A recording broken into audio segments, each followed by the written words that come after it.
സംസ്ഥാനത്ത് അടുത്ത 3 മണിക്കൂറിൽ 9 ജില്ലകളിൽ ഒറ്റപ്പെട്ടയിടങ്ങളിൽ ഇടിമിന്നലോട് കൂടിയ നേരിയതോ മിതമായതോ ആയ മഴയ്ക്കും മണിക്കൂറിൽ 40 കിലോമീറ്റർ വരെ വേഗതയിൽ വീശിയേക്കാവുന്ന ശക്തമായ കാറ്റിനും സാധ്യതയുണ്ടെന്ന് കേന്ദ്ര കാലാവസ്ഥാ വകുപ്പ് അറിയിച്ചു.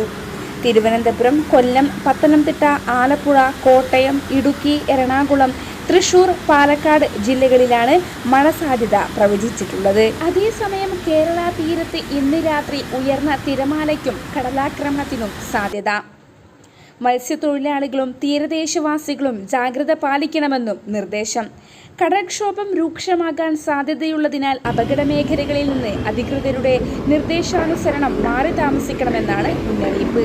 എന്നാൽ നാളെ 10 ജില്ലകളിൽ ഒറ്റപ്പെട്ടയിടങ്ങളിൽ ഇടിമിന്നലോടു കൂടിയ മഴയ്ക്കും സാധ്യതയുണ്ടെന്ന് കേന്ദ്ര കാലാവസ്ഥാ വകുപ്പ് അറിയിച്ചു. കണ്ണൂരും കാസർഗോഡും ഒഴികെയുള്ള ജില്ലകളിലാണ് മഴ പ്രവചിച്ചിരിക്കുന്നത്. കൂടുതൽ കാലാവസ്ഥാ അറിയിപ്പുകൾ ലഭിക്കുന്നതിനായി ചാനൽ സബ്സ്ക്രൈബ് ചെയ്യുക.